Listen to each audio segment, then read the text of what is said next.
In case you missed it, Caitlyn Jenner is a huge deal, and we are all believers. I'm Caitlin Becker, and this is 2015 in pop culture. We kicked off the year with Real Housewives of New Jersey star Teresa Giudice, or Judy Che, either way, heading to the pokey for fraud. Fashion Police host Juliana Rancic came under fire after making controversial comments about Zendaya's hair, and Zendaya fired back with a tweet. Now, Kelly Osbourne chose Team Zendaya and quit the show. On Valentine's Day, all the single ladies guzzled a box of wine and went to see the premiere of 50 Shades of Grey. Oh, and speaking of balls, Tom Brady deflated some. Zayn Malik broke hearts around the world when he announced his departure from One Direction. Madonna laid a wet one on Drake at Coachella. Pretty sure he was actually more surprised than we were.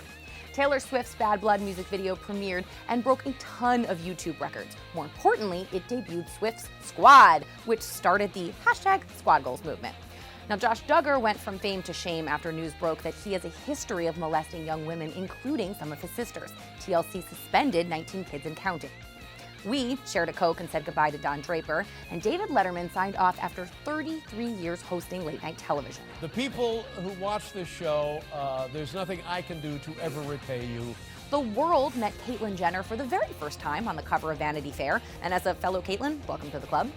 Jennifer Garner and Ben Affleck sadly called it quits after 10 years of marriage. Caitlyn Jenner was awarded the Arthur Ashe Award for Courage at the 2015 ESPYs, and the whole Kardashian-Jenner clan was there in full support. Kanye West announced his plan to run for president in 2020, and Kim had this to say about it. Well, I was joking with him. I was like, you're going to have to make it to a second term because he loves redecorating. So I was like, you're going to want to redo the whole White House. At the VMAs, we saw Justin Bieber cry and a Minaj and Miley spat, and we tearfully watched Stephen Colbert send off Jon Stewart on his final episode of The Daily Show. All of us who were lucky enough to work with you for 16 years are better at our jobs because we got to watch you do yours.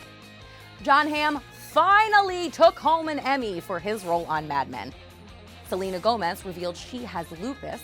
I'm just trying to take something that maybe is negative and turn it into a positive. Lamar Odom was hospitalized after a night of partying at the Bunny Ranch. Khloe Kardashian immediately rushed to his side and then officially called off their divorce. Taylor Swift was sued for $42 million over her song Shake It Off, but the judge threw out the case, writing in part, and I quote, "At present, the court is not saying that Braham can never, ever, ever get his case back in court. At least for the moment, defendants have shaken off his lawsuit."